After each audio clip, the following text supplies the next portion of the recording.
What's going on, ladies and gentlemen? Welcome back to The Fringe. Just a quick update. I know it's a late video, but hey, when by-elections are going on, it's time to keep people informed and let them know what's going on. No surprises. Pierre Poilievre winning the by-election in Alberta. We all knew this was going to happen.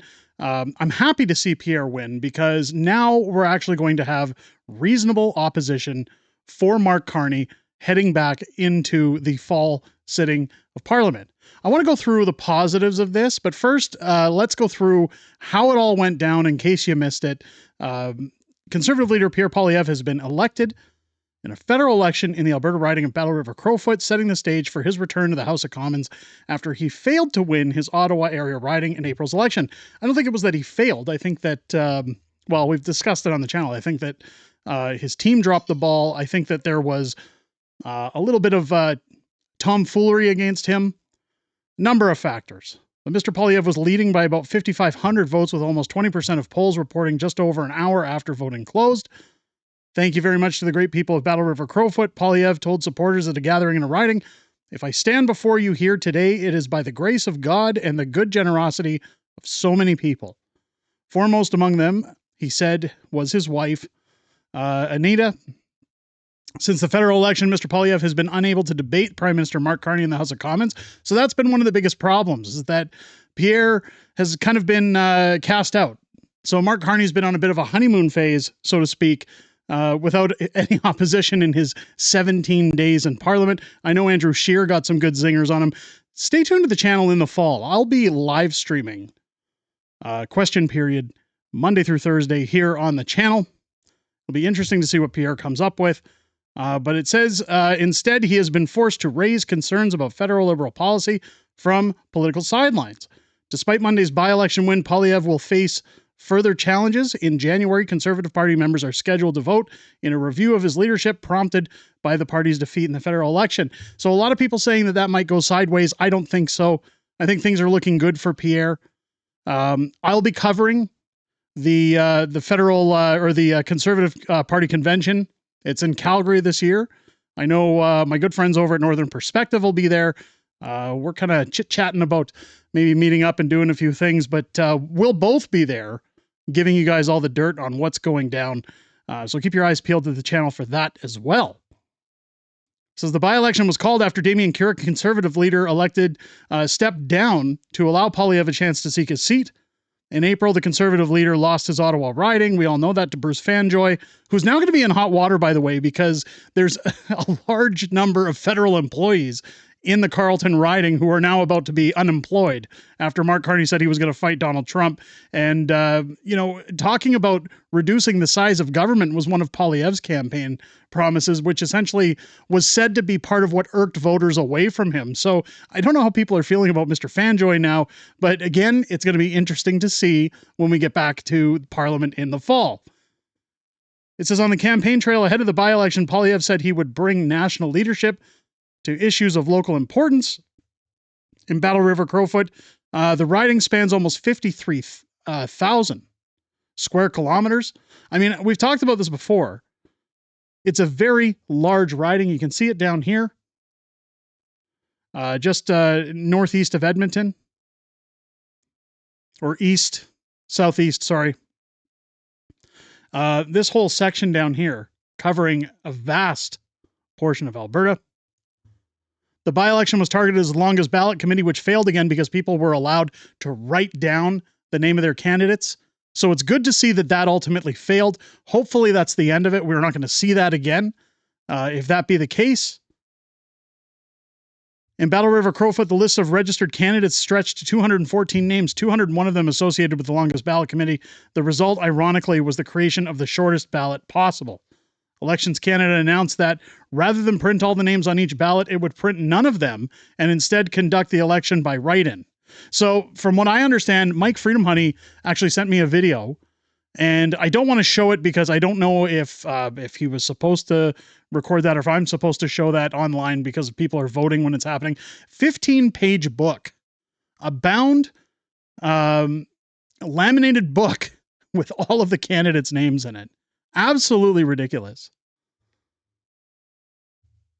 But it says here in a statement, Elections Canada spokesperson Matthew McKinnon said that additional staff had been hired for the by-election, and the count of advanced ballots began earlier than it would be routine, 2 hours before the polls closed. Really efficient. I think they should almost do that on every election.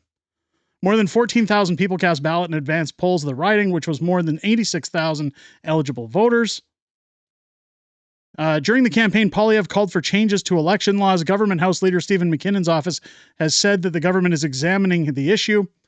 Among the candidates in the by-election were Darcy Spady of the Liberals, NDP, Catherine Swampy, and Bonnie Critchley, Angry Lesbian, in the Independent candidate. Specific timing of Poilievre's return to the House of Commons remains unclear. Ahead of Monday's results, Oliver Duhaime, a spokesperson of the House of Commons, said that a newly elected MP must be sworn in before they can take their seat in the Commons chamber. But Mr. Duhaime said the swearing in only scheduled after certificate of election has been issued by the chief electoral officer.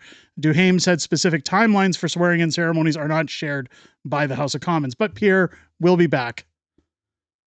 It says earlier today, Ontario Premier Doug Ford said that if Mr. Poilievre is reelected, he should set aside his partisanship. We all know that Doug Ford, again, is the closet liberal, bootlicking for Mark Carney.